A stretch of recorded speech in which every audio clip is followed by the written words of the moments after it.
Hey there, and welcome to this presentation as part of Moreland City Council's Making It in Moreland Professional Development for Creatives. Hi, my name's Laura Milke-Garner, and I will be presenting this session on presenting work online. And just before we get started, I just want to make some acknowledgements that I'd like to acknowledge the traditional custodians of the land on which we meet in various locations around Australia today, and pay my respects to elders past, present and emerging. I would also like to extend that respect to other First Nations people who are present here today from other parts of the world. I acknowledge and respect cultural heritage, beliefs and continuing relationships with the land, and acknowledge the Aboriginal sovereignty was never ceded. So welcome to this presentation. This is the third in the Making of Moreland lockdown series for 2020, presented by Arts Moreland. So just to give you a little background on Moreland's behalf, the Making It in Moreland series, and I'm just going to read a little bit here if you don't mind, is a free professional development workshop and discussions for local artists and creatives. And we also extend our welcome to a few people from far away, like New Zealand, United Kingdom, India and America, which is amazing. So they've run a series of facilitated series by experts. These have been weekly events focusing on ways artists and makers will survive, adapt and recover from the impacts of COVID-19. So part one of this series is called Survival. So they're offering practical, accessible and useful content for your arts practice and well-being, including sessions on financial well-being, literacy, grant writing and presenting online, which is this one today. So part one is survival. So providing skills and advice required to deal with the immediate COVID-19. So this is the last one in the survival series, but part two starts next week. And it's about adaptation in responding to artist feedback as new needs become apparent. So they've got a session on reimagining your career with Kath Melbourne on Wednesday, the 3rd of June, and writers panels and networks on Saturday, the 20th of June. Part three will be about recovery, including a series of workshops looking at arts practice after COVID-19, including making art public on the 24th of June 2020 and setting up an art space on the 1st of July 2020 post COVID-19. So today, this session, as we've said, is how to present work online. So I'm going to take you through the pros and cons, kind of looking at what you need to consider, what feels right for presenting work online, and also deciding, if it is a right fit for you. And if it is, what are some of the successful platforms that other artists are using? We will talk about equipment and technical aspects and also pay models as well. We'll also be joined later on by a series of panelists. So we've got Mike Finch, who's been doing a really fun series with Varietyville and other projects that he has on the go. So he's from Live Performance. We have Melanie Irwin from The Last Collective as visual artists, and Brom Belcher, who's the senior producer at the Next Wave Festival, which is a current festival running at the moment, and how they've adapted to putting things online. So if you'd like any more information from Arts Moreland, you can join the Arts Moreland e-news or follow the Arts Moreland Facebook page to stay in touch and also get details of when other sessions like this are going to be run. So there we go. That's all the formalities out of the way. So let's move into a little bit of an introduction from me, just so you know where the context is. So hello and welcome. My name is Laura Milke-Garner. I run a producing company called Milky. I've been an award-winning producer and an independent producer for over 20 years.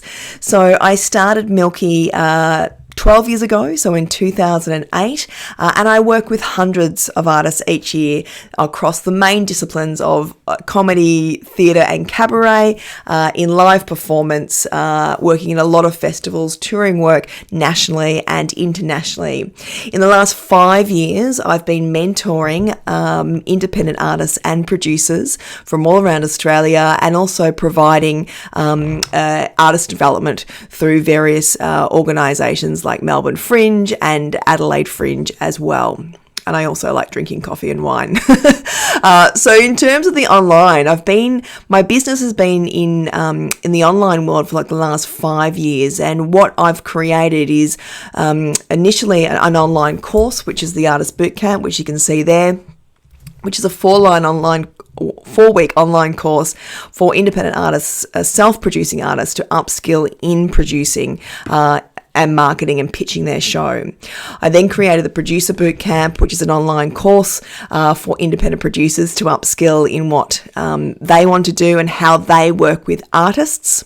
And then I also run a mostly weekly podcast where I talk to other producers, program managers around the country and the world about how they run the show, so all the behind scenes stuff. So I've worked in online, and I also run a lot of sessions like this, webinars, online training, that kind of stuff. I've been using Zoom, which is a very popular platform, which we'll talk about a bit later, for probably about 5 years now, which is a fantastic program. So if you want to engage with some of my other stuff, you can just go to my website, which is milky.com.au, and check out some of the online courses, online series that I've put together for artists and producers, and podcasts if you so choose. So let's start with you. So clearly you're interested, or potentially interested, about taking your work online. So let's start with the why. And I'm starting here because I think that's really important. I think what's happened with COVID-19 and all the theatres being shut, events being closed, exhibitions being closed, that we've found ourselves, artists, kind of struggling to go, well, where is my creative output going and what am I doing?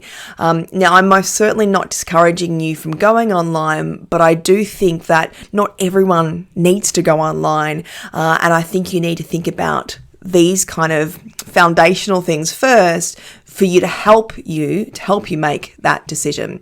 So the why is where I want to start with this. So working out your why is hugely important, I think, in any creative project you do anyway, regardless of whether you're taking online. So why is it important for you to take your work online?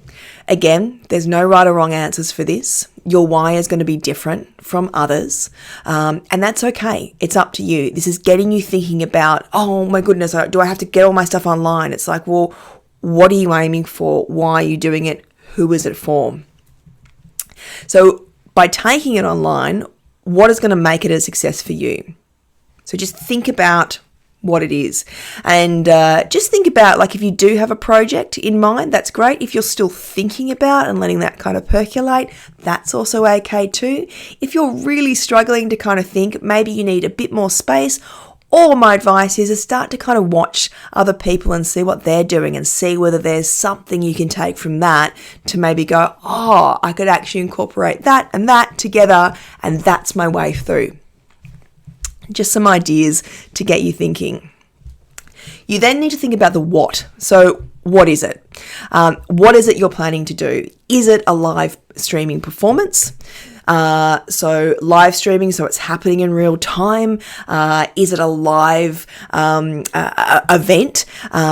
Is it something that's pre-recorded? I know a lot of artists that are going live, which is great, and it creates that kind of intimacy and that immediacy, I guess, that anything is possible or anything can go wrong. And tech problems happen all the time when you go online.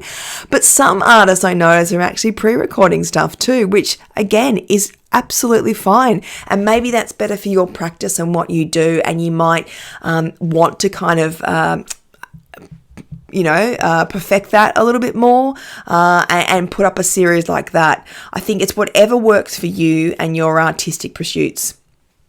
So again, those decision making needs to be made. Streaming, pre-recorded. Is it some kind of a visual tour? I know there's a few galleries at the moment that are doing visual tours, which are amazing. Again, this could be live, it could be pre-recorded, which allows you to make mistakes. Going live can be really quite daunting for a lot of people.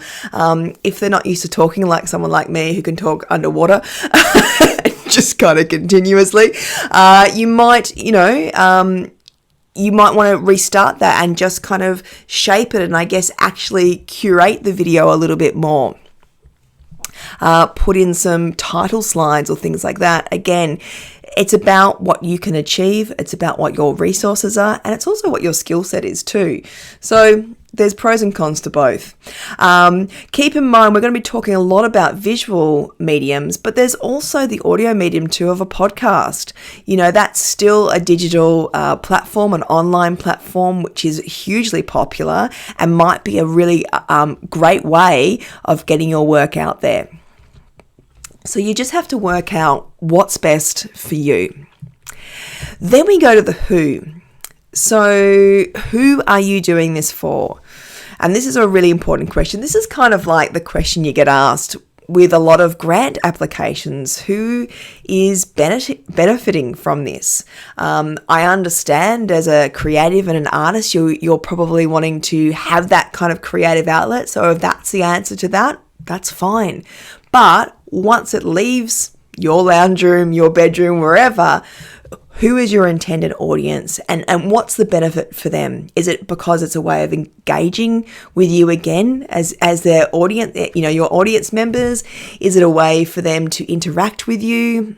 Again, there's no, right or wrong answers on that, but I think it's worth kind of shaping this stuff in your head before you get started. Thinking about on who too, is in terms of who are you working with? Do you need to work with someone else? Maybe a friend who's a producer, or maybe you already had a producer attached. I talk a lot about performing arts, like theatre stuff, because that's kind of my background. But is there are you part of a collective or an ensemble? And the other kind of who question you need to ask is, who do you need to work with? So is there someone else you need to bring in? Is there a tech person you need to bring in? Is there a camera person or a sound person you need to have in? So that, why, what, and who, I think, are the basis of where you need to start. So let's go into the pros and cons of moving work online. Let's start with the pros. So obviously we've sort of mentioned that before, but the pro of moving online at the moment when we're in COVID is it's a creative outlet. And I know creatives and artists are busting their gut to get stuff out. And if you're finding that as a natural fit, this is a perfect way to do stuff. It could also mean too that you're exploring other areas that you haven't actually explored before. So you could work out a new way of working, which also might be something that you continue after this kind of lifts. And that to me is a really exciting concept. The concept that we're all kind of equal at the moment, and we're all kind of finding out this kind of new online landscape and working out what works for you. I know a lot of shows, like variety shows in the cabaret world and things like that, have, done a few kind of online shows or weekly kind of shows that they're able to get guests in and other artists that they know from all around the world, because they can. And also their audience can be accessed, from all around the state, nationally, even internationally. So there is a lot of pros to taking that work online. Again, it could be developing a new set of skills that you didn't even know you had, or might not even know that you were interested in, because we haven't been in this situation before. So that can also be a really positive thing as well. As I just mentioned, it's a way of engaging with your current audience, so keeping that connection going. I'm not sure if you're familiar with the children's performance group, the Listies, but they are fabulous, and my 3 kids love them. And they've been doing a weekly session on Fridays at 4:30. Now, my kids usually only get to see them probably once a year during comedy festival, maybe another time during the year. But the fact that they get to engage with them weekly, oh my goodness, they are beyond excited. So that exchange and engagement, there's something in that for me, and I think there could be something in that for you to explore. And as I said too, it's a way to expand your audience. So you've got your current set of audience who know and like you and love you, but reaching out beyond that, there's a whole other world out there, and who knows, they might just clue on to something that you're doing and get hooked on you. And then by the time you do get to perform live or do a show or play a gig or whatever it is, they've already had that familiarity with you by being online. So now let's look at the cons. And the first con is that your project, event, show can't easily adapt to the online platform. And as I mentioned briefly before, that's okay. We don't need to spend this time madly recreating and reinventing ourselves if it's just not the right fit. It's like, putting something square into a round hole, yeah? You're trying to push it in and it just doesn't work. So if you're feeling that resistance and you're like, I can't do this, I think it's just really healthy to know that that's actually okay. And I'm sure there's other ways you can, release your creativities as restrictions kind of get lifted as well. So just go easy on yourself that not everyone needs to move everything online. That it's not like a live experience? Well, no, it's not. So there's no way of really recreating that true live experience. Sure, there's interactivity that you can do online, and there's different ways of working, but it's just not like it is for a lot of comedians, say, them not getting that immediate laughter when a punchline hits. It's just, you can't recreate that. So that's pretty valid. Low income revenue, let's not pretend it's really hard to make money from this kind of stuff. And it's a lot of work in terms of the setup. You really need to push yourself in that sort of skill set to work the IT and the sound and the lighting and all this kind of stuff. Again, some people will thrive in that area. Other people will go, oh my goodness, that is making my head spin. It's too much. So it needs to outweigh what you're putting in for what you're potentially, getting out of it. And that's why I kind of refer back to that who, what, and why, to make sure you're really clear on that. If your output is to just go, I just want to try it. I maybe will do 4 shows online just so I've had a bit of a sense of it. I've learnt some new skills, but that's it for me. That's fine. I think that's probably a really good way of looking at it. Technical glitches and bad streaming, well, that's going to happen the world round, right? Especially in Australia, we haven't got the greatest internet in the world. So there is going to be technical glitches that will happen. Slides won't run properly. Internet could cut out. It could be really fuzzy. Audio may not work, all those kind of things. And the other one, in terms of online and streaming fatigue, it's a real thing. Most of our work, if we're lucky to have work at the moment, a lot of companies and businesses are running back-to-back meetings online. So you're constantly online, which is, even though we're used to being on computers, there's a different kind of mindset of actually being in a meeting online. And then what you would usually do for recreation, or what audiences would do for recreation, is maybe finish their work, have some dinner, and go out and see a gig, go out and see a show, go to a gallery, right? But when that is still within this frame, it's too constant. And I'm sure you would have already experienced that yourself. So just some factors to keep in mind. So let's say that you've gone, okay, I have got an idea, or a germ of an idea, or a pretty strong idea maybe, and I want to know what the next steps are. So I'm just going to take you through the online platforms that I'm seeing that are being popular at the moment and what people are using. So I want to make sure that you're at least familiar with them. I've tried to kind of give you a sense of everything that's free, because I'm very conscious at the moment that not a lot of people have, not a lot of money, because I think how long's a piece of string with this stuff? There is, especially even when it comes to equipment, there is a variety of different things you can get, and the more cost you have, the more expensive things become. So I want to kind of create something that you can get something up relatively easy at a minimal cost.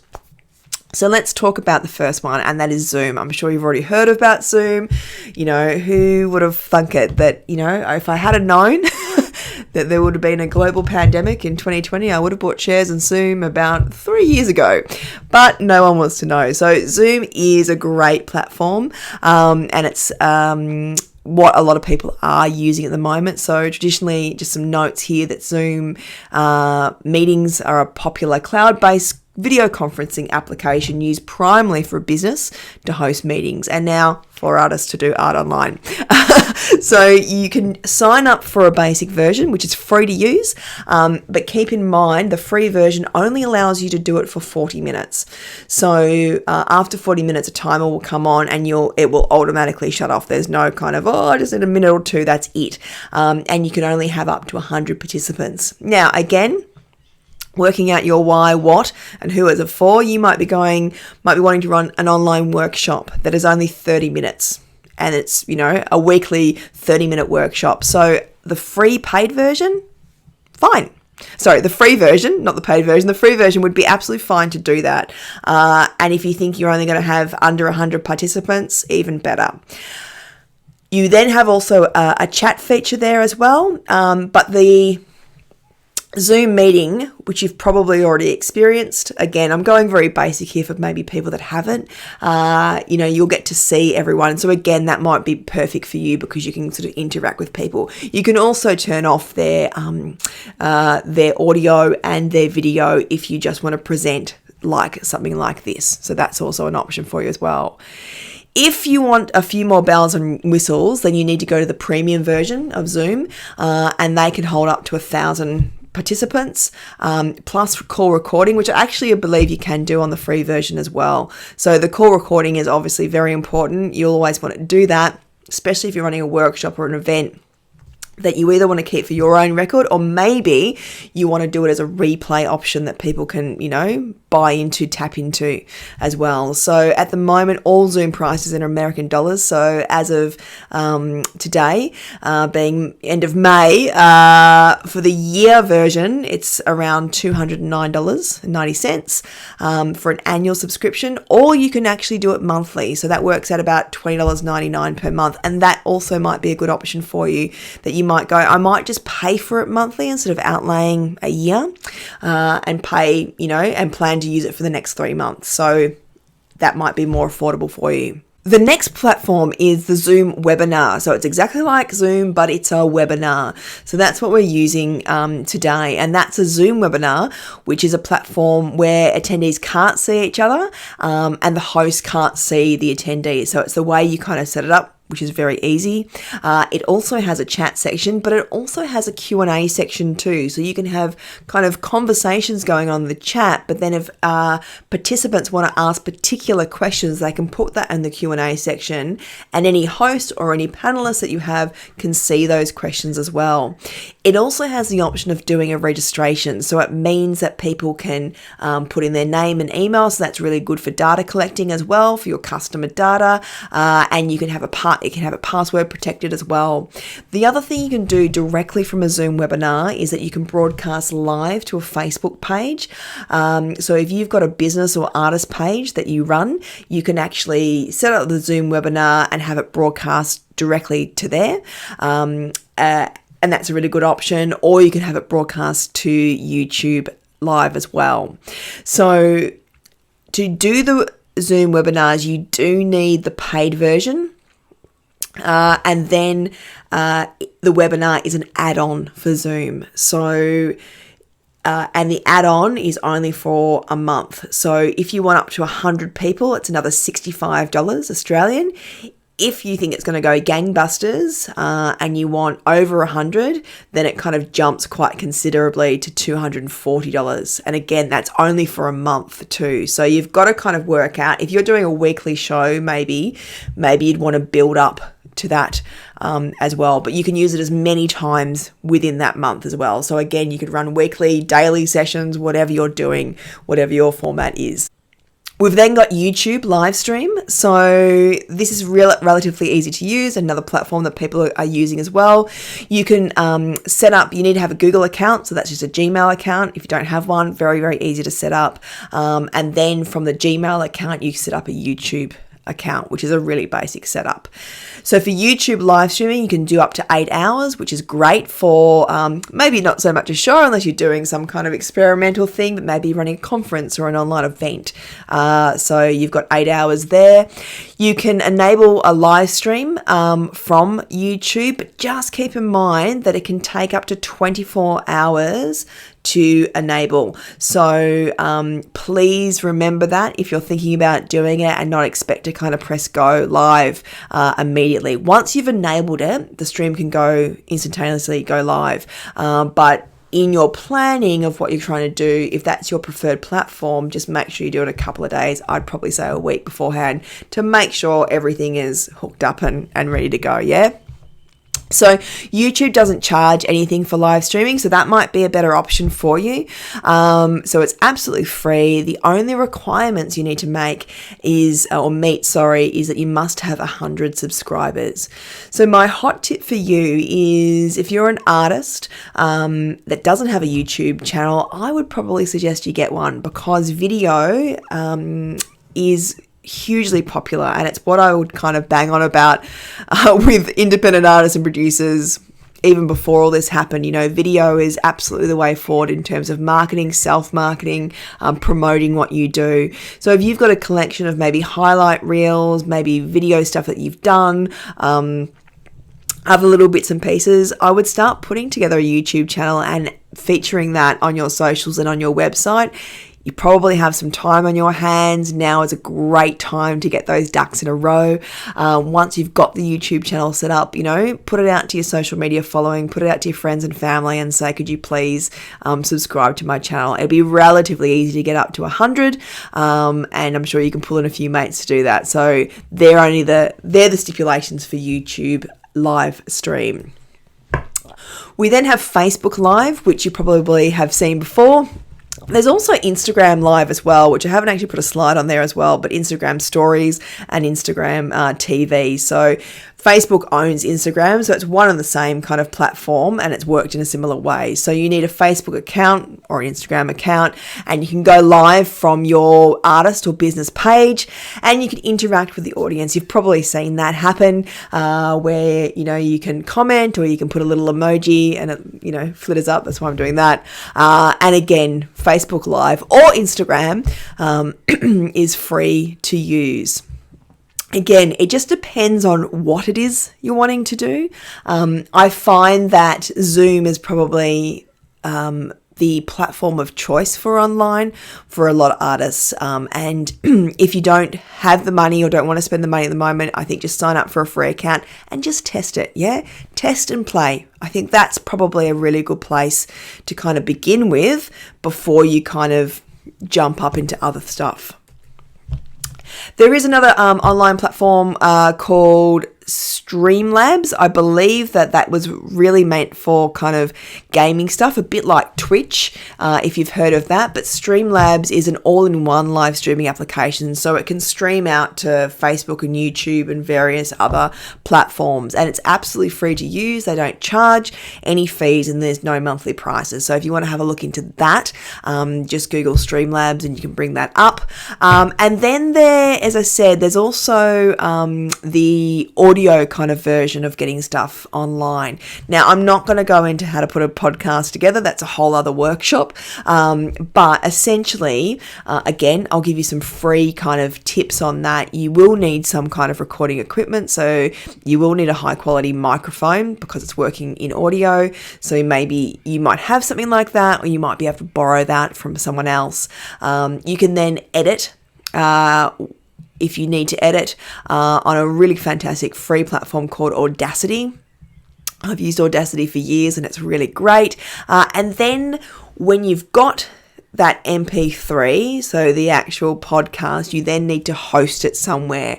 I wouldn't advise just loading that straight up into a website because it does bring your website down and make it really slow. So you do need to host it somewhere, and I would advise probably doing something, again, on a free hosting service for the moment, and SoundCloud is a really good option there. So you can upload it to there and then just put links onto your socials and onto your website as well. So don't forget about the audio side of online. So then we need to talk about what kind of equipment you'll need. And I'm just going to talk to you about the basics. I'm not going to go into, really detailed technical requirements because I'm not too sure where people are at. And I just want to give you the basics of what you need and making sure you might even look at this list going, oh, okay, that was actually relatively simple. I thought I needed this, and this, and this. So I just want to make it as simple for you as possible. So the basics are this. Firstly, a high-speed internet connection. That goes without saying. So if you're in an area that's not great, if you know you have dropouts a lot, or even an area within your house that you're like, I know that this room is much better when I'm on the internet as opposed to down the back or outside or wherever. So just pick where you are. There's a lot of online applications where you can just check your internet speeds. Just Google high-speed internet connection check, and you'll be able to check that to see where it's kind of registering. So high-speed internet is definitely the first one. A camera.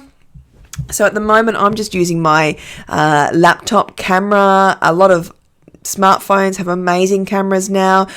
If you have a professional camera, obviously you can use that. But again, I'm not asking people to buy an SLR camera to do this.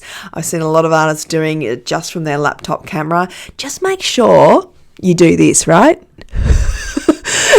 Because laptop cameras can get quite dirty and it's amazing just to clean it. I know that sounds like a really basic tip, but it's a good one. You also need a microphone. So at the moment, I'm actually using a USB mic, and I'll just hold it up here. I'll turn it around so it doesn't actually, it's going to sound probably a bit different. But this one, I've had for a couple of years because I do podcasts and stuff like that. This one, if you're interested, it's called a Blue Yeti mic. It's about $200. I reckon you can actually pick them up pretty cheap now on eBay or Blue Gum or Facebook or wherever. But you can sort of, again, with microphones, there's a variety of stuff. So you can use the audio from your computer if you're kind of close range like this. But if you're kind of sitting back like this, it's not going to be great. And with audio stuff or visual stuff, you want a clear streamed image, but you also want really good sound. Yeah, if people can't hear you, then there's no point really. So you got to need to test this out. And then you need some kind of lighting as well. Like, and really work that out in terms of where are you recording, even what time of day it is.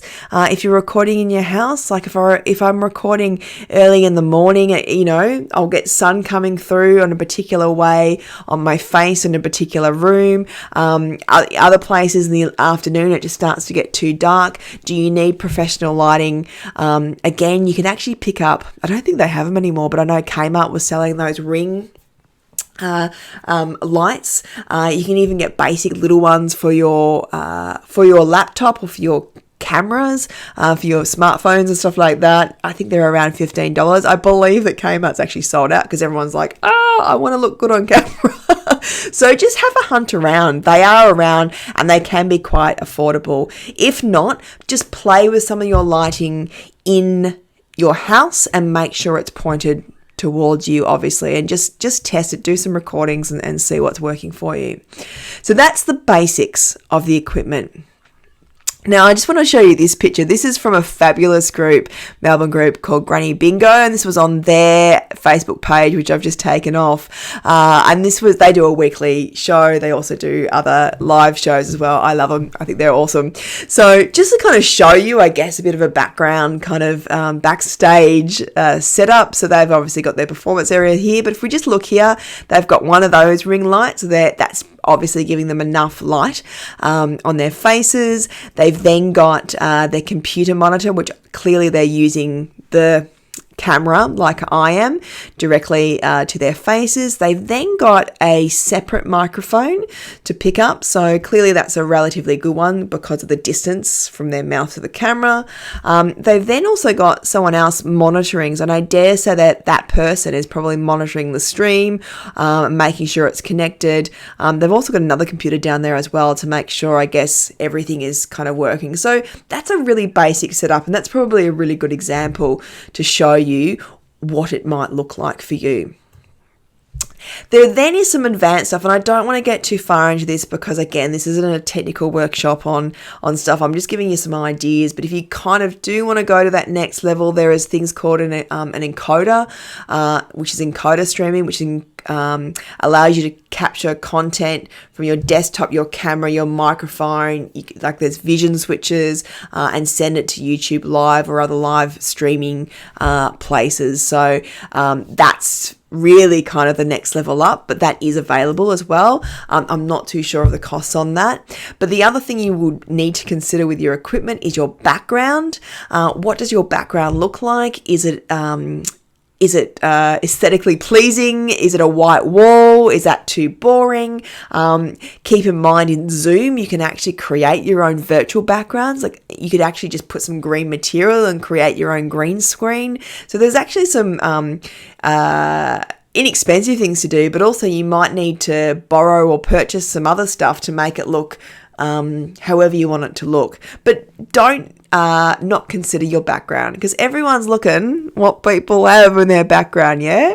And if you're not doing that, I don't believe you. I think everyone's doing that at the moment, which I think is, is hilarious. The other things you might need is a camera, tripod, and again, some additional lighting. If it's just you, at the moment, I've got a light on me. You might have, a series of lights if you've got a couple of people with you. It depends on what your needs are. So just keep all that in mind. The other thing you might need in terms of equipment or a technical setup is some additional people. So what kind of people? As I mentioned, you might need a stream monitor. So that's someone else that's basically just making, yes, that's going out on Facebook, or yes, that's going live. I can see that. I can see it on my computer. I can see it on my phone. It's all working. We're all good. Kind of like a producer, really. You might need a chat monitor. So if you're doing a presentation or a workshop, to try and collate people's ideas, because it's really hard when you're presenting like this to kind of keep a check of the chat. And also, you don't want to keep going back, oh, hang on, what did you say? So they can kind of answer questions, or they can pull questions for you into a private chat to answer when you're ready. Again, an online producer, that could be a friend, that could be a mate, that could be someone that you already work with as a producer that could help you. They also don't necessarily have to be in the same room as you too. They could be remotely and working on that, as long as they have a host capacity or a full admin capacity on the platform that you're using, so they can do that kind of stuff for you. And then you might need a tech support person. Again, could be in the room, could be remotely as well, but just some things to consider. So just get clear on the how and what you want. And always make sure you test and check before going live. So I would advise, if you're really new to this and you're not maybe technically minded and you're like, okay, I'm doing it, I'm going to do it, and I've got this far and I'm setting it up, get a few friends online and just say, I'm doing a test show, okay, tonight. Can you please, just so if they it's almost like a dress rehearsal kind of thing, yeah? Just to get the wobbles out and make sure everything's working, especially if you've got other people working on it as well, in the capacities that I've just mentioned, to make sure that it's all perfectly going to go out as perfect as possible. All right. One more thing that I want to mention before we get on to some pay models is just your audience. Again, this is such a big question to answer in the best of times, but I think it's really relevant now. So I just want you to think about audience engagement and what that means. So how are you defining the audience experience? What are you hoping for them to get out of this? Are you just hoping them, is it just to sit and watch you do what you do? Is it to, do you want them to interact? Do you want it to be interactive for them so they get to comment? Maybe it's a work in progress where they have to comment and you do something else, or it's a workshop so you're constantly asking them questions or getting them to go away and do some work and then come back and have a discussion about it. Just keep in mind, we're playing in a different medium here, so new rules can apply. For live performance, I know a lot of audience members, if there was even a sniff of audience participation, people would be like, no, I don't want to do it. I don't want to get up. I'm not interested. But this platform is very different, and audience act differently. I noticed most certainly in the chat section, and I'm going to show my age here, but Romper Room, if for those that can remember it, when they used to say, "Hi, I can see Sally and Renee, and I can see Laura." It's the same as the chat section. When people call out their names, people are just like, Again, I'll reference the Listies, the children's group. They do that a lot, probably for the first 10 minutes of their show, and all the kids write their names, and we can see James, and we can see Heidi, and we can, and they're like, still works for adults as well. So if that works for you and your performance and the way you're interacting, use it, okay? And that's what I think is exciting, because we get to play in a very different medium and engage with our audiences in a way that we never have before. So I think utilize that if you can, and don't dismiss that. They're watching online, but how are they watching? How do you want them to watch? What is the benefit to them? All right, let's get into some pay models. So just some suggestions. As I mentioned, it's really hard to make money online from this kind of stuff, and people are just trying to work it out. So I just want to give you some options of what I can see other people using at the moment of pay models when they're going live or pre-recorded online. So the first one, before we get started, is just coming back to your why. So why are you doing this? Why are you putting online? What are you planning to do? Who are you doing it for? And keeping in mind that if you're putting your work out there for free, it could devalue your art.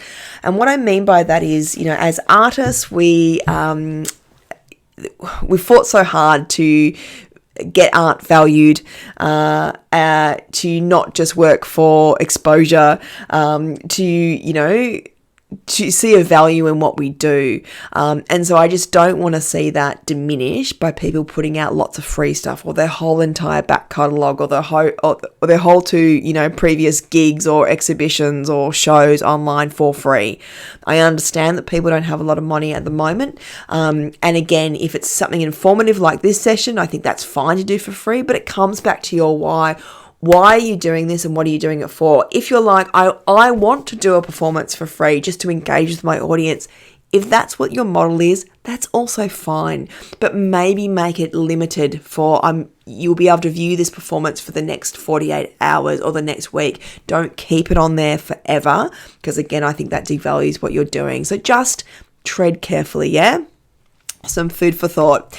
So one of the first models is PayPal, which you probably have heard of, seen. You just need a PayPal account, which is relatively easy to set up. Keep in mind that it does take, again, sort of 24 hours or 48 hours to kind of load in. They usually put like a dummy amount in your account, like 2 cents or something like that, to make sure, again, that's all connected. So don't expect to kind of do that on the day and have it all set up. You have some time to prepare. So once you set up a PayPal account, you can then set out a donation link. It's the PayPal Me link, and you can share that donation link. So you could share that as you're going live. You could share that in the email that you send to them with the Zoom link. You could share that after the show to say thanks for coming. If you thought that was great, please donate. A whole range of things. So PayPal is a really safe way of doing that, and it's a model that audiences trust and know. So I think that's also important as well. The next one was Eventbrite, and you would have registered through this platform for any of the Moreland stuff through Eventbrite. So you can sign up and set up a login to Eventbrite and create an online event. This can also sync to your PayPal account. You can then paste the link in your Zoom webinar or Zoom link or whatever you have. It also means too, you can get people to register as well. So if you're not doing a webinar where we don't have that registration function that we talked about, you could then just set it up through Zoom. So whatever you see fit. But Eventbrite, again, is a trusted source. It's a trusted online company, and I think they're really good. The other one is Streamlabs. So I mentioned them before, but they have a really nice feature that displays live donations when they're streaming. So it's just a little widget, which is just really a bit of code that allows you to display donations during your live stream. A bit like a relief kind of, when Good Friday appeal, and they're like, Joan from Eltham donated $20. So it's a really good way of engaging your audience, and it might be a really good way for you to explore. Considering it's free, I would definitely, have a bit of a look into it. So this is a screen grab of what it looks like. So it kind of pops up and it alerts your audience and be like, yeah, this actually is really good. I'm going to donate $5 to this or whatever it is. So it means that you can engage in a kind of, I think, a fun and a bit quirky way, if that works for you, with your audience. All right, are you still with us? All good. So what we might do now is we're going to jump over into our panelists in just a moment. I just want to give you a couple of online tips before we do that. And that is just to make it really easier for your audience to join. Whatever platform you're using, whatever you're doing, just make it easy. Yeah. If it's password protected, make sure the password's, easy to do. If you're emailing people, make sure you send them a reminder, because I don't know if you're anything like me at the moment. There's so much going on and so many free workshops and other events that I want to attend online. I'm sort of just signing up for everything, and then if I don't kind of get that reminder, I'm like, oh yeah, that's on today or that's on tonight. So again, prompting your audience, making sure they know, and making sure it's easy for them to join. And just make sure that you start and finish on time too. Again, I think that's just a general life rule. Yeah, if you said you're starting at 10 a.m., start at 10. Don't start at 10 past. People are prompt, they want to kind of learn. And if you said it's going for 2 hours or an hour, make sure you stick to that time. People are busy. Again, people are getting online fatigue. So be professional about that start and finish time. Plan some interaction if you can. Again, we're working in a whole new medium, so I think there's a whole new branch that you can kind of discover of what you can do with you and your audiences, no matter what genre or stream you are in. And just like producing a live event or a show or an exhibition, burnout is still really real.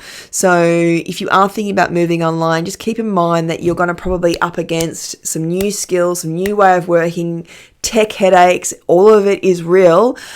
So tread carefully, be kind to yourself, and make sure that whatever you're doing maybe is achievable in terms of, not doing a show if you think even doing a show every week, thinking about that by the time you do the show, that's only another 6 days and you've got to do it again. Is that too much for you? Or you might be the sort of person with like, no, that's fine. Or you might be going, you know what, I'm just going to do a series of 3 online events across the next month or across the next 2 months. Again, make it easy for yourself, tread carefully, and think about that who, what, and why. All right, cool. So let's get all our panelists ready. I'm going to jump in out of here and get this ready to have a broader discussion about what they're using and how they're using it. And I think you're going to find this really, really useful.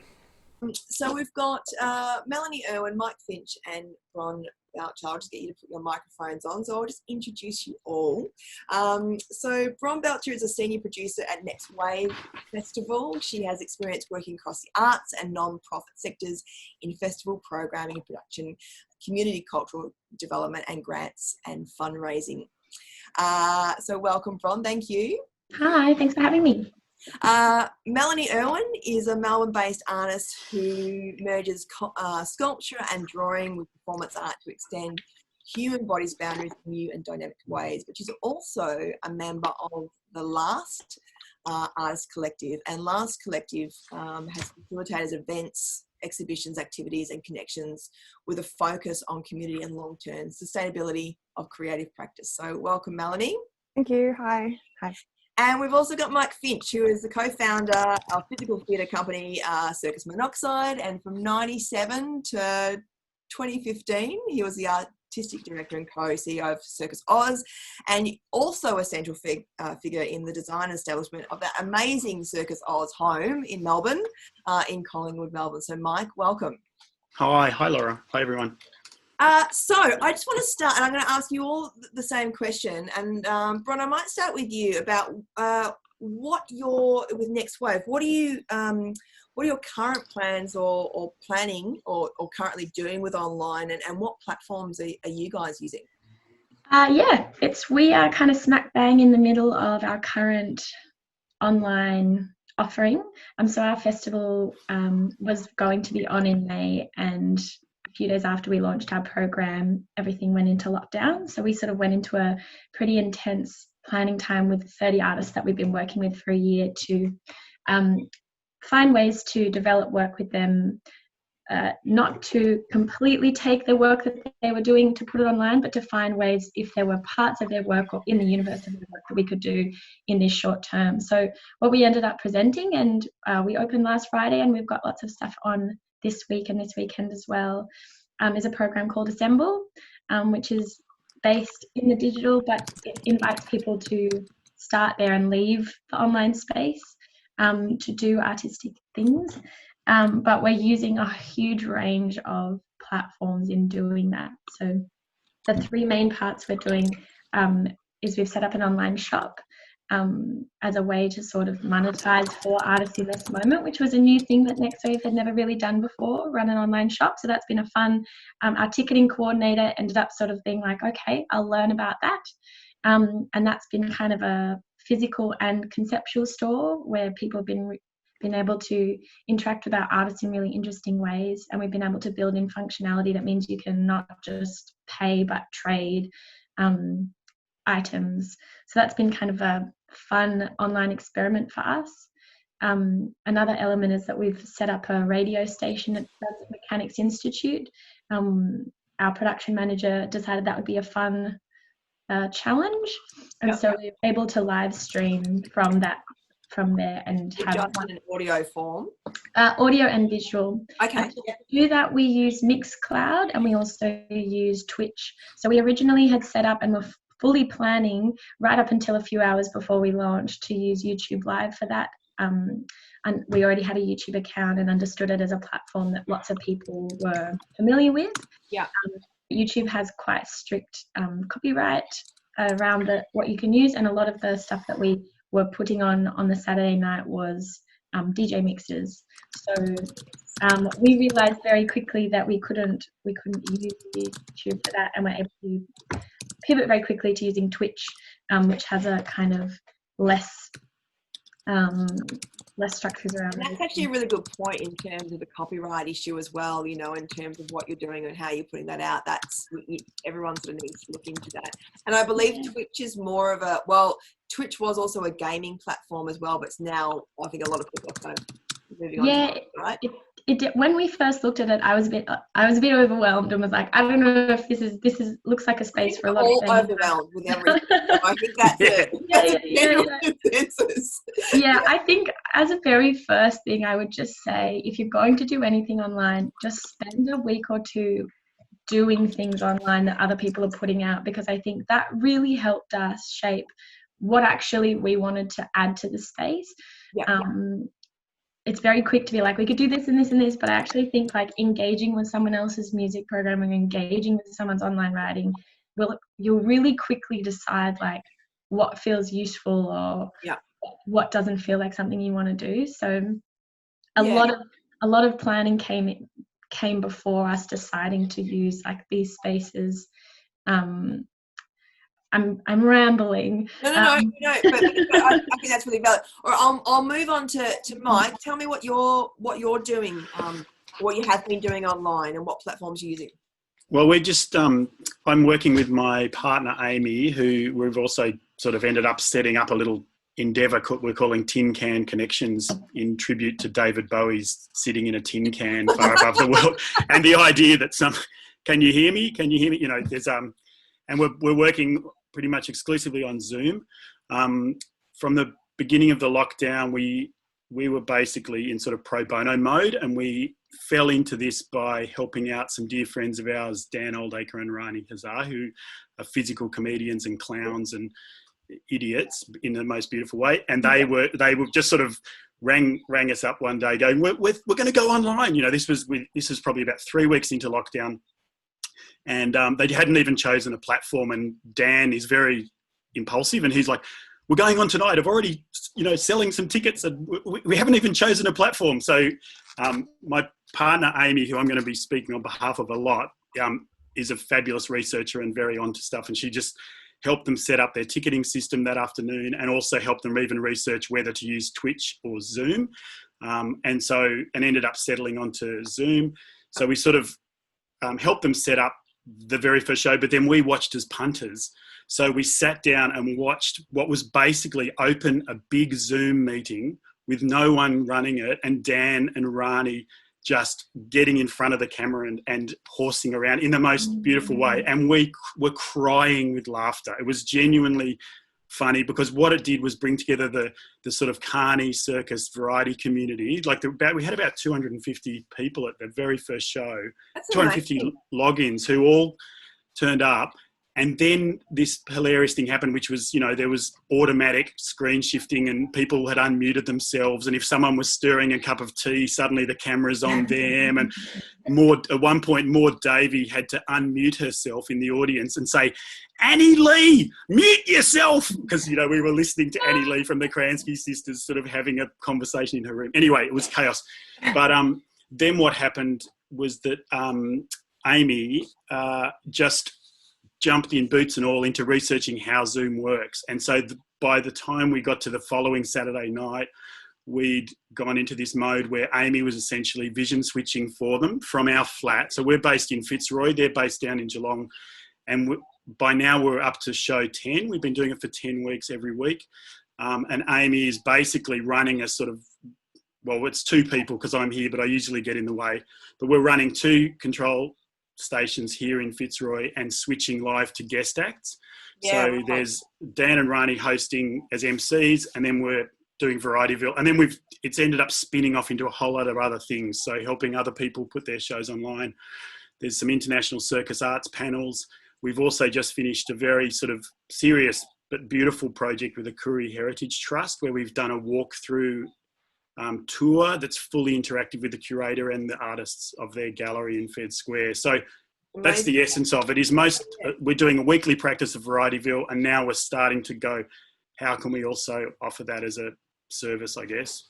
There's a couple of questions I want to ask on that, but before I do, I'll just pass on to thank you, Mike, to Melanie, and just explain what you're doing with Last Collective and what platforms you're using. Well, we're still in the process of actually preparing material to go online, so I can't actually reflect on how successful it even is. Even the process up to that, that's good, yeah.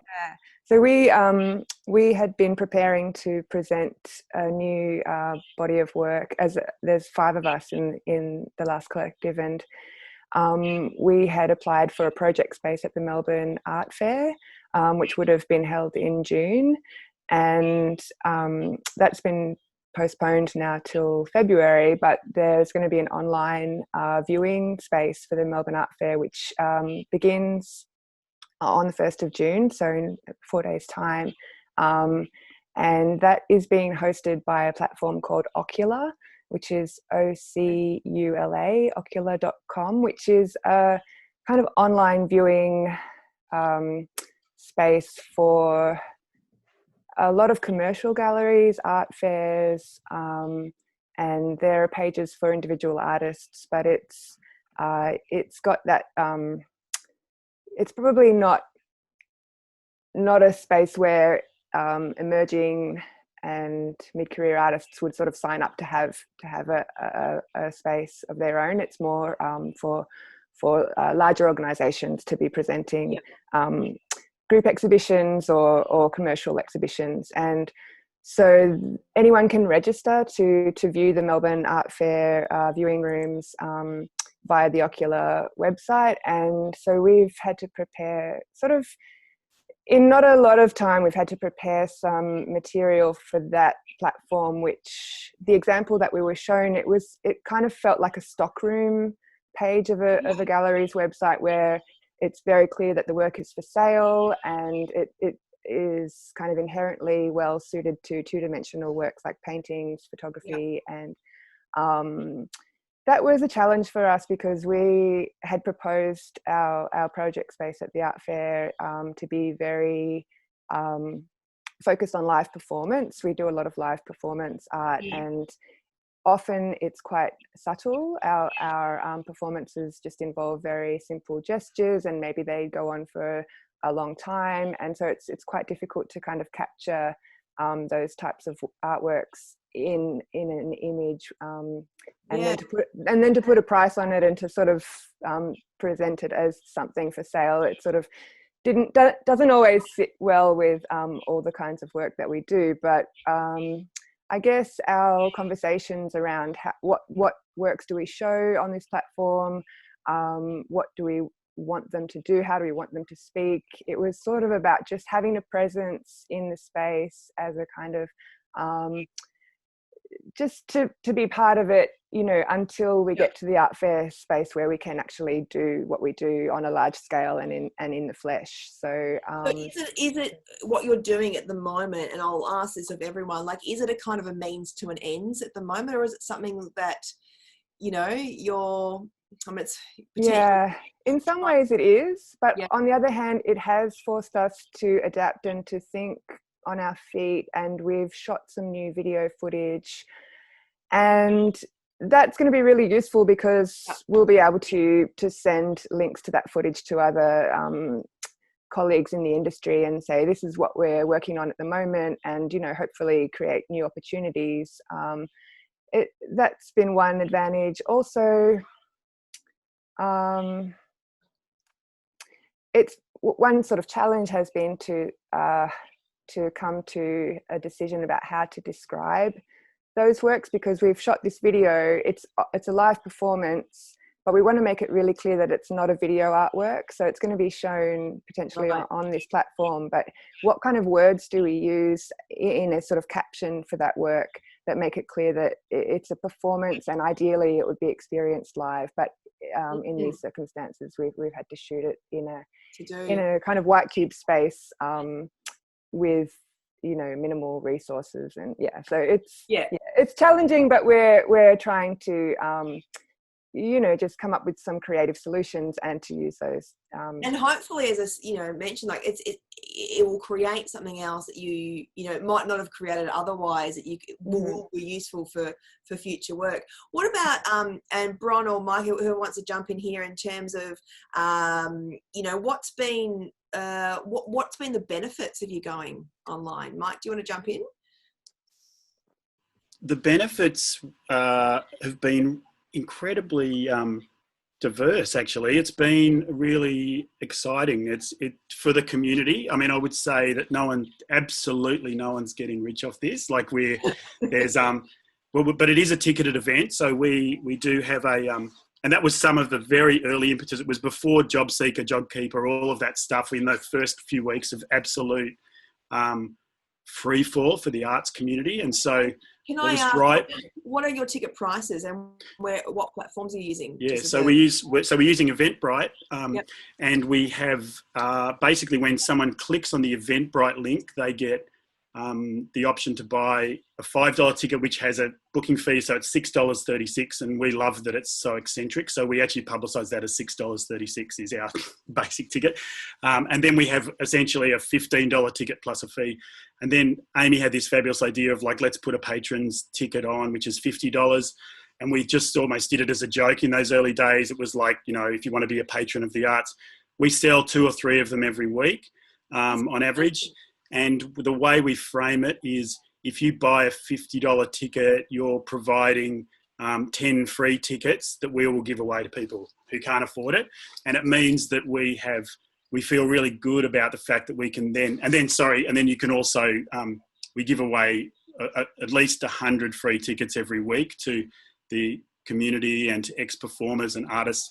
And we also make it really clear on pretty much all our publicity. Like, if you know anyone who's a bit skint or can't afford $6.36, drop us a line, and we just instantly freebie heaps of people.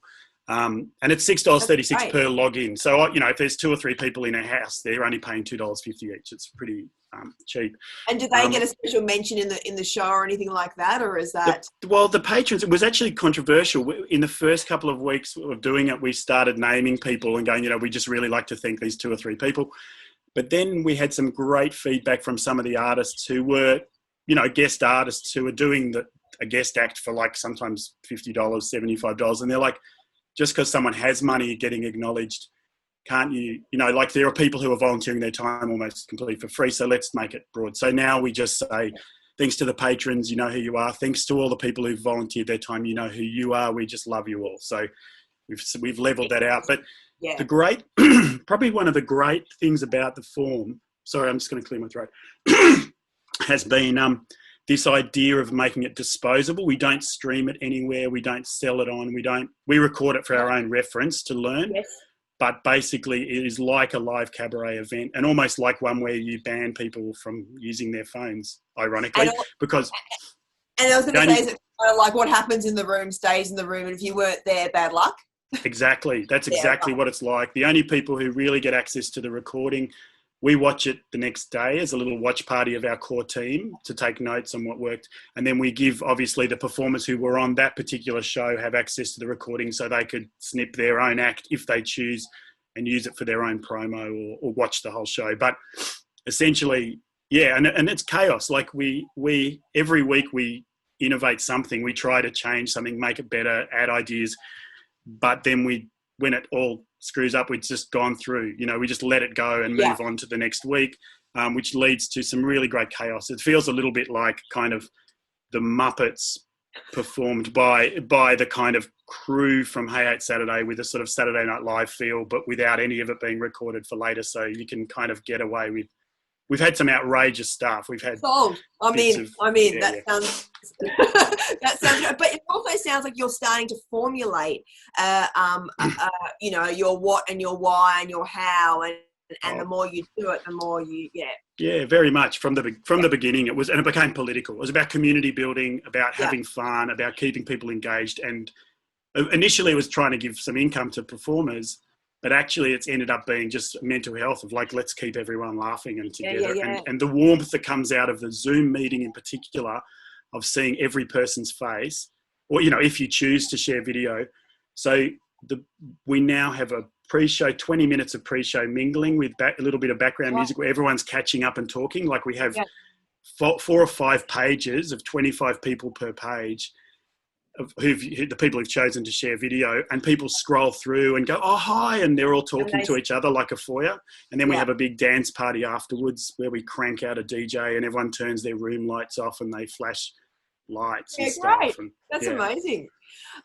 Bron, what about from a festival context? What was the aim of what are you expecting for your audiences to kind of get out of this experience? I think the benefits have been really twofold for artists and staff and for audiences. I think we were faced really early on with an idea whether we try to postpone or completely cancel. And I think moving to an online space, we couldn't have known how valuable it would be for all of us, I think. And I think Mike makes a really good point. I think for artists who sort of said, I just need to take a break, that was fine. And we've just kind of maintained a relationship with them where we check in with them, but they haven't had any outcome as part of this festival. And then there are another part of artists who were like, I can't not do this work that I've been planning for a year. I'm really keen to make it work. And we're lucky to have very small staff that were like, great, what do you want to do? We'll learn how to do it. And so there's been a huge amount of learning on that side of things. But then it's been really nice too as a festival to really have to consider who our audiences are and what we're trying to do. We've been a festival for 35 years, and while we do think about that all the time, we've really had to get to the crux of, what is it that we're doing and why. And that's the $1 million question anyway, isn't it? Yeah. Always. For us, it's been like, what we want to do is get these artist ideas out into the world in an experimental way. And now more than ever, we are in a space to be able to do that. And so I think making a few really clear platforms that artists could then feed into and be experimental and creative on their own from there has been really exciting for us. And we're getting really wonderful, warm feedback from audience and friends just saying, this is such an exciting thing to see. One of the parts of the Next Wave Festival that it's not a festival, Assemble, that we're doing at the moment, was a care package that we decided to send out to everyone, just with artist writing, so that there'd be a tangible piece of something to say, you know, you attended Next Wave Festival, and it That's wasn't, really nice. not everything was online. Yes. And we made and sent out 350 kind of free care packages to anyone who wanted them, and those have been such a really lovely experiment in kind of how people want to connect in this moment. And so things like that have been really, I think, so important for our artists feeling to still feel connected through their work in this moment. And I guess, I mean, that's what it's really all about. We're missing that connection, so we're trying to recreate that connection online. And just, I mean, a question to anyone that wants to sort of jump in terms of, like, I think it's interesting because we've all now, like, we've got visual artists on this call, you know, performance festival, you know, that kind of engagement. But all of a sudden, we're all on a level playing field. That became a really big factor for us very early on. Excuse me, about the notion of accessibility and disability, was that suddenly, and including, like, we have a dear friend who's just recently given birth, and you know, it's sort of been going, okay, I was expecting to be stuck at home, not being able to go out to shows for months, and suddenly the entire planet is in the same boat. And so this notion of physical disability, as well as even various other combinations of access, suddenly everyone's flat. So the idea that someone can be sitting at home and have the same access that's identical to someone who's normally abled or average able is was very powerful. And that sense of access, and I think that's one of many things that will carry on post-COVID, is this notion of how do we include everyone and make it possible for everyone. I'd just like to jump in and say, I think, you know, we've worked a lot with our artists to make their physical theatre, dance, visual art accessible in ways that we'd worked before. And there's a huge amount to learn in terms of what we use and what we do in an online or in digital spaces. I think our artists and staff have had to very quickly learn about captioning devices and how to bring an Auslan interpreter into your Zoom conversations, and transcribing a lot of work. So I think it's really good to think about, still there might be this idea of accessibility in terms of it being online and lots of people seeing it, but there's still being a lot of barriers for people with different needs that you need to still consider. And there's so many really good resources and people to talk to about that. If you're saying, you know, I want to plan to do an online gig, what are the built-in barriers to that I could just think a little bit more about before I do. That's right. One thing we found with the Koori Heritage Trust affirmation show, so there were 4 artists, 4 contemporary female artists who were part of the tour. So we had Tom Mosby, who's the CEO, in the gallery doing a walkthrough accompanied by a videographer, and then had the curator and all 4 artists remotely on Zoom, as well as I think 70 audience members, participants in Zoom. And we do a thing where we take the performers or the panelists into a breakout room, which allows us to have some intimacy with them. So we understood the energy they had before, and we had some post-show feedback as well. And what we found was this sense of, once you get over the idea that you're talking to your laptop alone in your room, the whole audience can experience emotionally this feeling of being quite intimate with someone. So we watched, 1 or 2 of these artists and the curator, who were perhaps a little nervous and daunted by the idea of, I'm about to be speaking to 70 people, I completely open up and start to tell really intimate stories that we were cutting backwards and forwards between their story and the work in the gallery, and Tom, as the host, referencing a particular work, and the camera operator who we are working with. And so that, I don't know, I just watched artists start to completely come out of their shell, visual artists who aren't used to speaking. And if it was an opening night in a real gallery, they might have been nervous and got up and given a 2-minute prepared speech, but they started to really blossom into their politics and their identity and the work itself. So there was it's a new skill set, and it's not, it's people aren't used to it. I'll throw it out to Melanie, like, in terms of, you being a visual art, like, I mean you're about to kind of launch this stuff. Do you think that kind of fits in terms of, having a whole new skill set that you weren't prepared to possibly go and do? Yeah, it's that, and it's also just the fact that with lockdown, I've just had more time and more headspace to. One thing I've spent some time doing is curating my Instagram as an individual artist. I've been curating my Instagram account just to kind of reflect on some older works. I even posted something from a sketchbook of mine from when I was a teenager and just included some ideas, things that I'd been reading and quotes from books. And I think, it is a very strange time, but and on the one hand, I lost my job when COVID happened, and I don't know what my work prospects for the future hold, but I'm trying to remain optimistic and also just to use this time to do the kind of creative and thoughtful work that when I'm working full time, I often don't really Have the get a lot of time or energy to do. So I think it's been a roller coaster, but it's also I think it's a time that I'll look back on quite fondly, just to be able to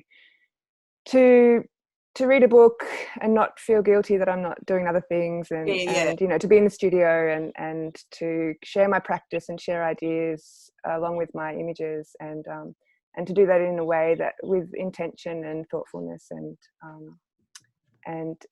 hopefully to connect to other artists out there. I mean, it is all about connections, and I think it's going to be interesting to see on the flip side of this how much of this stuff stays. And I think a lot of the stuff potentially is going to stay, and we're going to see new businesses and different ways of working kind of popping up. Bron, for you, in terms of next wave, do you think you'll keep a lot of this, or is it possibly, I mean, you're mid-festival at the moment, do you think that there's possibly things that you'll go, actually that's been a really valuable and new way of engaging with our audiences that we haven't done before, that you'll keep?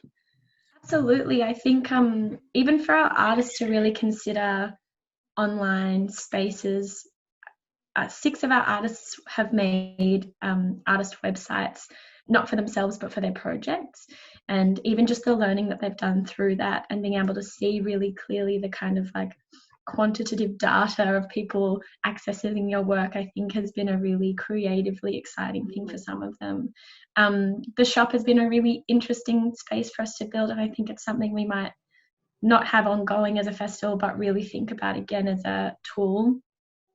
And our radio wave station has been, again, when we've been planning public programming around a live festival, it's actually been a really beautiful and expansive way to do some of that kind of supplementary programming that can be it can be a panel, it can be a participatory art Zoom, it can be a video work, it can be a DJ mix. Like that has felt like a real win for us in terms of thinking a little bit differently about how we normally would do that kind of public programming in a full context, for sure. Yeah, absolutely. I'll ask you just another question, but I will just throw it out to the people on this session. Just if you've got a question for the panelists on any of their areas of expertise and what they're doing online, just put in the Q&A and we can start to ask questions, anything you like. In terms of, we've all kind of been scrambling to get stuff up. I'd really like to know I guess the either the tech hurdles or even some of the stuff potentially, Mike, you were talking about in terms of what platform or where, but like, are there any other hurdles that you've had to overcome that would be useful for people to know, to go, this really helped us to get this project up? We had a problem with one of our performances that we shot. I don't have a solution, unfortunately, but it was, the performance took 17 minutes. And when it came time for Claire Ray, is a member of the Last Collective, she was doing the editing. She just realised that it was just too large a file to be able to work with the equipment that we've got. It was video file of that size to edit and render and to get online was just not going to be possible. So it's one thing to consider, I guess, if you're pre-recording video footage, you need to think about duration and frame quality and that sort of thing, in order not to be kind of not to get stuck with problems like that, because we didn't want to reduce the resolution, and so it was sort of, it ended up being a video that we couldn't do anything with yet, but right. Yeah, and I mean, I think that's a huge consideration. You know, as I said briefly before, it's like if I wanted to be a video producer, I would have trained in that, and I don't. I'm sort of resisting the fact. I mean, I'm a producer, so I kind of want to create and do stuff, but I'm also going, do I really want to do training courses and have to? I don't know. I actually don't want to do that. So I think the big revelation we had was that we are basically inventing television again, or some version of video television from scratch. And I've always been cracking up at the image, because I've worked making live circus, like large scale circus, for 25 years. And I crack up at the idea of a television crew, you know, like an experienced commercial television crew trying to put on a circus at the drop of a hat, you know, like, and how ridiculous it would look to us. And I think a lot of the television and even the YouTubers and the gamers who've been doing this 24/7 for years, looking at all of us in the live performing arts sector going, you guys don't even know how to turn on a microphone. So there's a lot of sort of self-deprecation. Some of it, though, on the flip side, is the idea of everyone is an artist. And I think, I mean, we've been specialising entirely in Zoom and particularly Zoom meetings, but the power of going to Zoom, opening up a solo meeting, or ideally a meeting with one trusted friend who's at another location, and getting them to hit record, so that then just play, you know, like spend all the free time that many of us have just trying things out, trying out the audio, trying out microphones, and just, it's the equivalent of just having a chat about a show, except you're using the actual hardware you will have. So for once you have access to the theatre. You have access to the lighting rig in the theatre because everything's there in your room. That's a really interesting point, isn't it? Yeah. The idea of solo Zoom and hit record, and ideally send it over your internet connection so that the recording is happening somewhere outside of your modem. And then, and just that would be the one. I mean, we learn 2 or 3 things a week that are kind of feel groundbreaking, but that was one of the most fundamental ones, because all of our guest acts, you know, we basically give that as our number one bit of advice. Yeah. That's really good. Someone I just had a question there about, they're interested in the promotion, like, or the marketing around what you're doing. I mean, Bron, I guess for you, you were already set up in terms of, we were releasing a festival. So has that changed much in terms of what you're now promoting? We really had to sort of think about, I think we were really conscious of digital fatigue and not just wanting to blast people with activity online. And our marketing, I think at this moment, I think something that we tried to build in the program was a timeliness, and not being like, here are all the things and they're available online all the time, because I think that was something really early on we felt like was contributing to this like overwhelming sense of there's so much to do and it's all in my computer. And so I think by building in this really important sense of, at 5 p.m. we're all here, we're all viewing this one artist's work, and at 6 p.m. it's gone. It's not strictly marketing, but I think it's a piece of programming that really helped us then target, when we're talking about different parts of the program, like drawing people in to be able to be part of us, with us. So we're not losing that kind of live sense of a festival, because I think we would have really done a disservice to what we are as a festival to try and just say, like, here are a bunch of links and go and look at them in your own time in an isolated way, but more to try and keep building that feeling of us doing something and experiencing something together, even though it's different and new.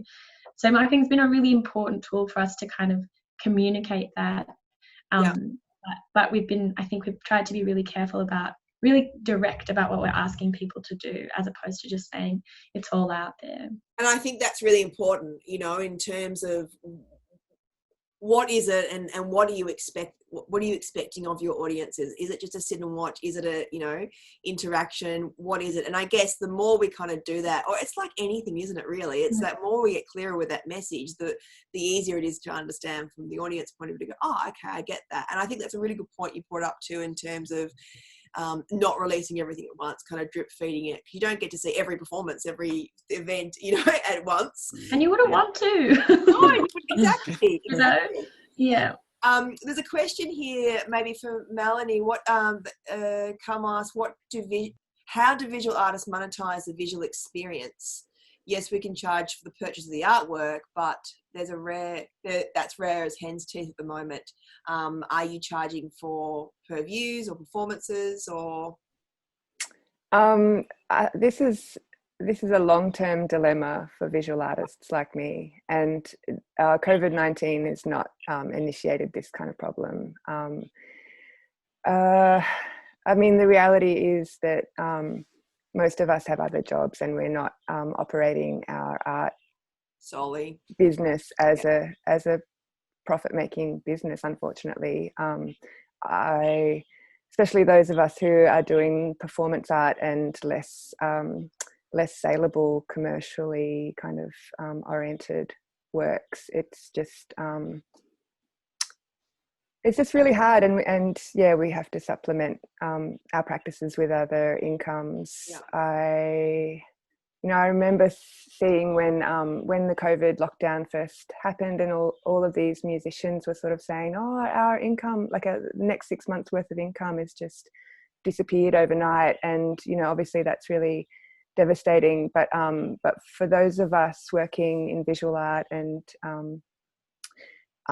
we sort of don't have that income to lose in the first place. So it's, so I wish I could provide more advice or something more optimistic.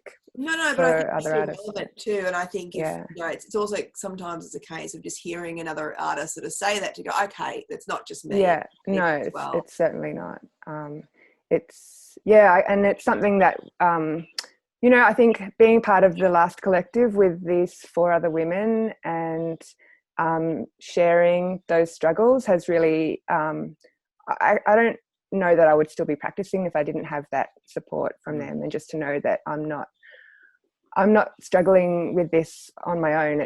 It's a problem, and we share that problem, but we can also share our resources, and we can share our skills, and that's been that's been a lifesaver for me, actually. It's been priceless, absolutely priceless. So I'd really encourage artists out there to kind of team up with other people, form collectives, form groups, put on projects together, and don't feel like you have to kind of struggle with these problems by yourself.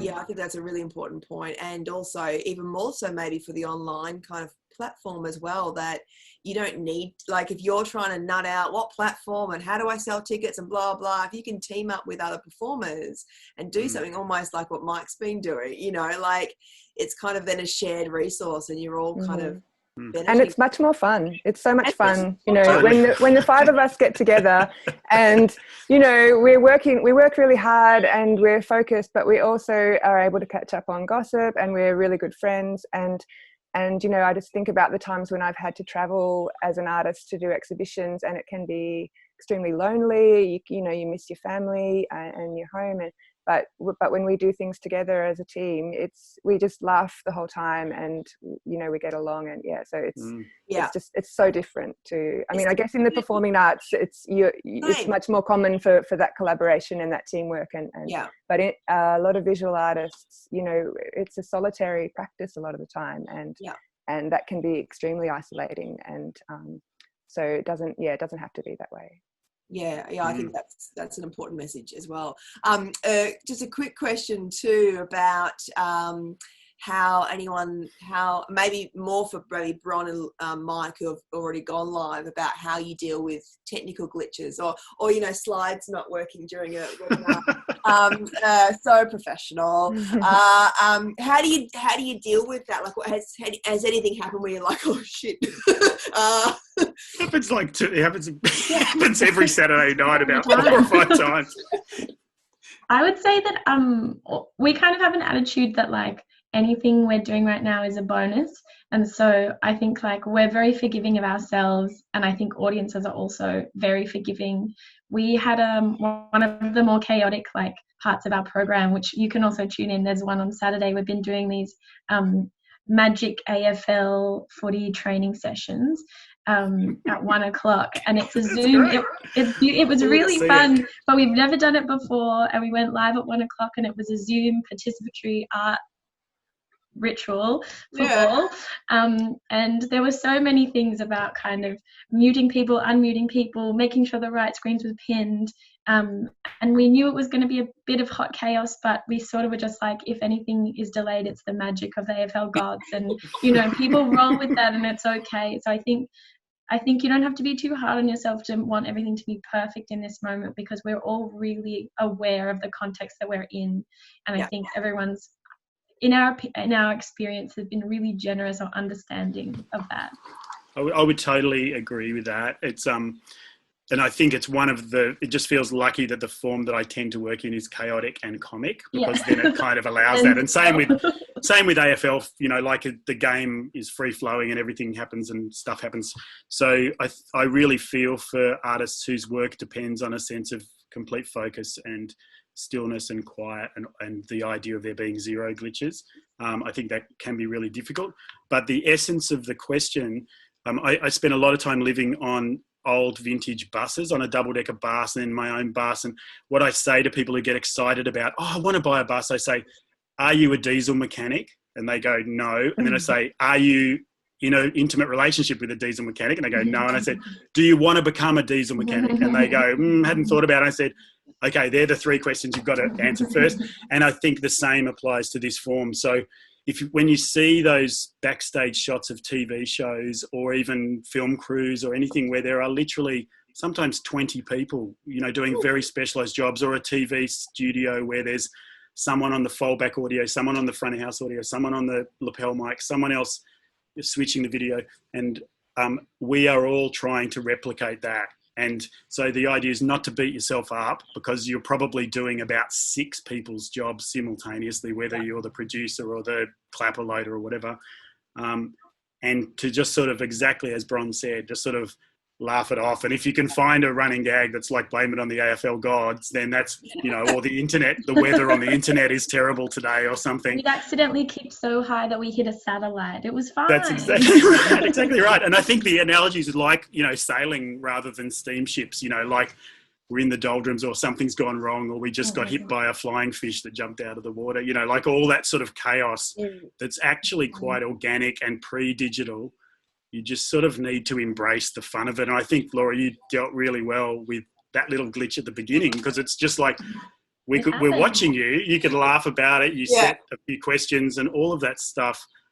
So basically, to answer the question, I'm in a relationship with a diesel mechanic who's Amy, who's learnt the entire trade over the last 8 weeks. You know, like she's basically spent hundreds of hours in and amongst Zoom learning all the stuff. And she keeps saying to me, I'm not an expert, I'm just starting like everyone else from scratch. But she probably has done 150 hours of research purely just trying to work out how to solve the problems. And But I think, sorry, go Bron. Yeah. I was also just going to say, we're in a similar boat where we have a very curious production manager who's been able to support a lot of different outputs for us. But I think advice to anyone who is really worried about that glitchiness, just go easy on yourself. There are ways to do things where you can like pre-record and then have a lot more, you can then edit things to a place that you want it to be. You don't have to do things. You don't have to go so far out of your comfort zone to be doing things in this moment. There are ways to work within your comfort zone, and it's okay if you record a video but maybe have a 1 minute like live introductions so that you don't lose that. Just think about what you're comfortable doing. And there's just, there are things that are built in that you can control a bit more than just going straight camera to human. Yes, absolutely. I also think in this context too, you know, in the arts or just generally in life, you know, people are either say they're a perfectionist or they want things to be perfect or that. But I also think in this context, done is better than perfect as well, you know, in terms of, because we are all on a level playing field for the first time ever. If you are interested in taking work online, it's actually just about doing it. And the more you do it, the more you learn how to kind of work out those tech glitches, or even just working out, like what you were saying, Mike, before, in terms of even being able to speak like this, that would freak people out. But once you get used to it, you're like, oh, okay, it's just like having a conversation, you know? So, And I think also in the world of art in particular, where it's this, you know, it actually channels through people, and ideas, when they're good, are truly amazing. One of the founders of Circus Oz, Tim Caldwell, has this thing that he only said a couple of times actually, but I quote him on it, which is like, and he's very deadpan, Krusty the Clown type character, but he goes, if a thing's worth doing, it's worth doing badly. and it's that thing, is like, if the idea is great and you're excited about it, give it a go, you know, like even if it isn't perfect, because if it's truly great and hasn't really been done before, you're probably not going to get it perfect anyway. Yeah. And then you get to give it another go. And the thing about the liveness, particularly of live performing arts, or maybe even with visual arts, where it's maybe a very particular piece of work that's a solid object or an event, thinking about those options, like Bron said, of just really trying to make a bespoke combination. So maybe it's a piece of pottery that you feel very perfect about, but maybe you're going to let the audience only access it live and not pre-record it, so that they just have to be there. And it's just sort of like they've dropped around to your house and you're telling them about your art, and they leave again and you say, please no photos, please don't record this, but I'm just having a little chat.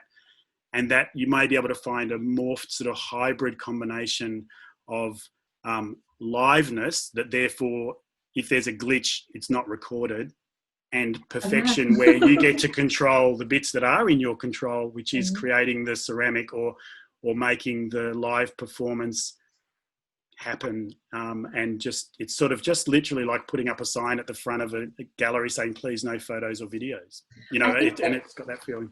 I think there's a little bit about being okay with the content you're making being sort of like COVID content. I think, you know, our artists had been working for a year to make a show in May, and very quickly they were not able to make that show that they'd been envisioning for a year and had a whole team working on. And so you know, there was a real shift in being like, what can we do? Because it's not the thing that I've been imagining, and how can I make the thing I've been imagining exists in a new space? We kind of had to put that entire thinking aside and actually be like, actually, what lives in the universe of the work that's interesting to share right now? Yeah. And I think maybe for any artist thinking about that, like thinking about your practice and being like, I might not be able to do the exact thing I normally do right now, but is there anything that's useful to me and to other people that's worth sharing in this moment right now? Am I interested in that learning? And then, and that becoming a body of the project, not maybe the whole project. Yeah. It might even just be like a daily journal about it. It might be just like, you know, it doesn't have to be everything, but it can be something that helps you in your thinking right now. And so we sort of saw that with like artists making Instagram filters of their characters.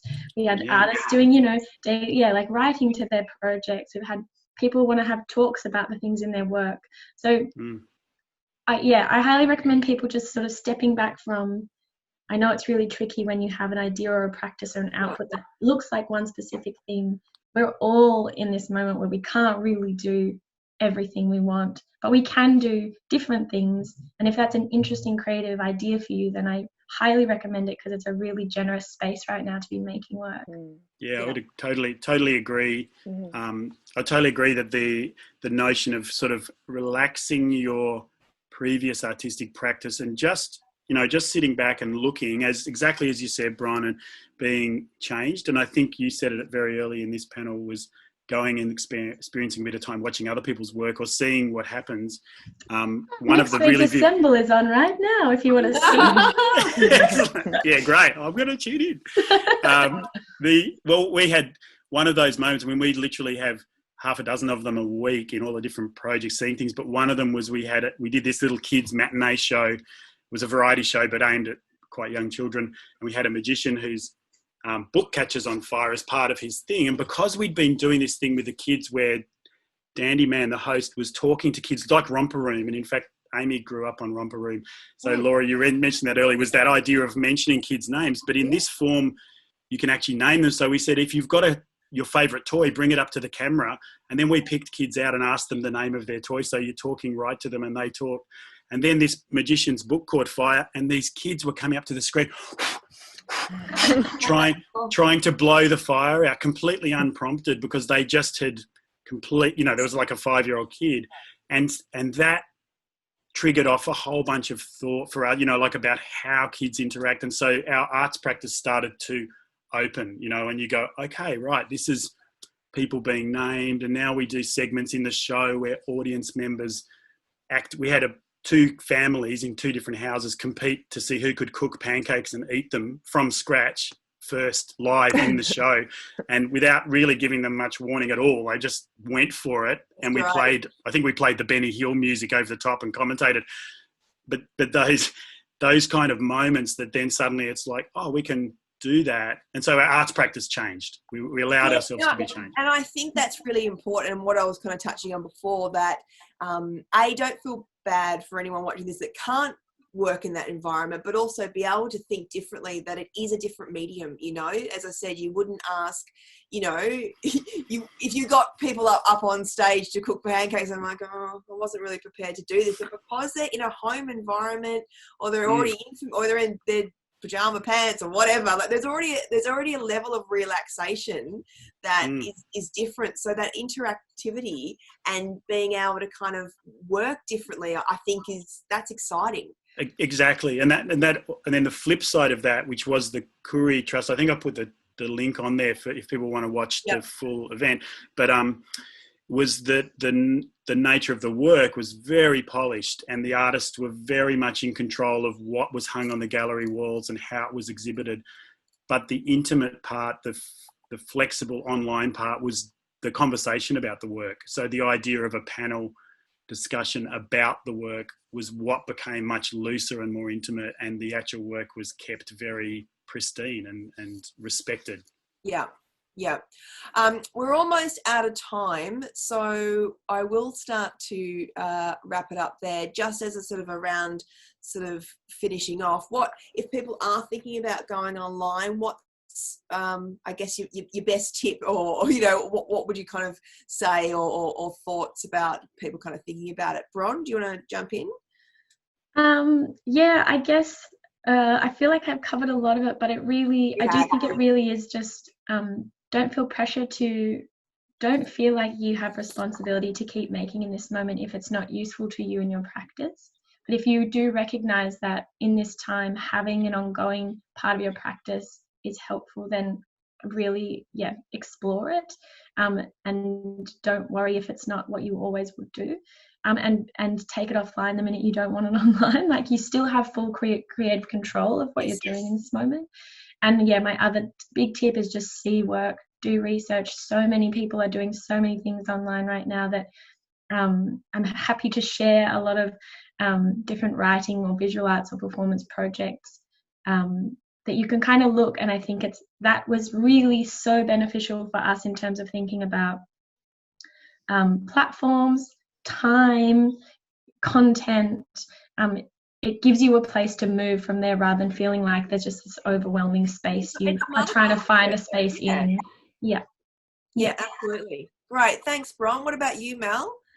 Well, I guess I'll sort of respond. There's a question here from Heinsberg about curating Instagram, and I don't profess to be an Instagram expert at all. I'm still getting a feel for the way I want to use it, but it's what I was mentioning before about curating an Instagram account. It's sort of just being very selective about what I post, and you know, giving it a lot of thought and finding the right ideas, whether they're things that I've written myself or quotes from books that I've read. And you know, I guess I'm just the approach that I'm bringing to my Instagram account now, just with this lockdown and this time to think about it properly, is that I just want it to be a space where I can collect ideas that accompany the images of my work.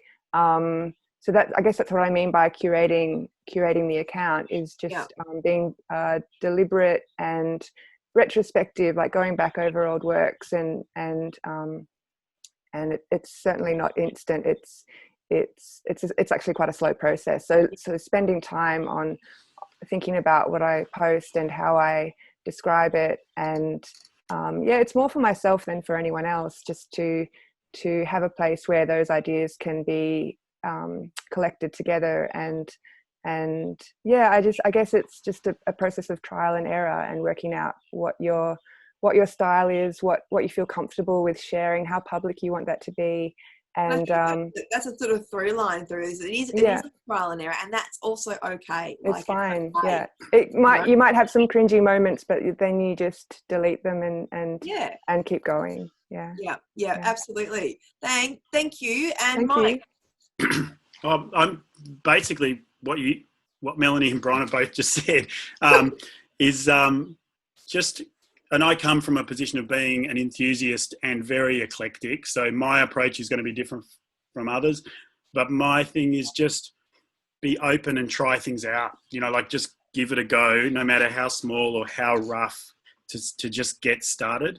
And also, exactly as said, like, the whole planet is thinking differently at the moment, and to not be too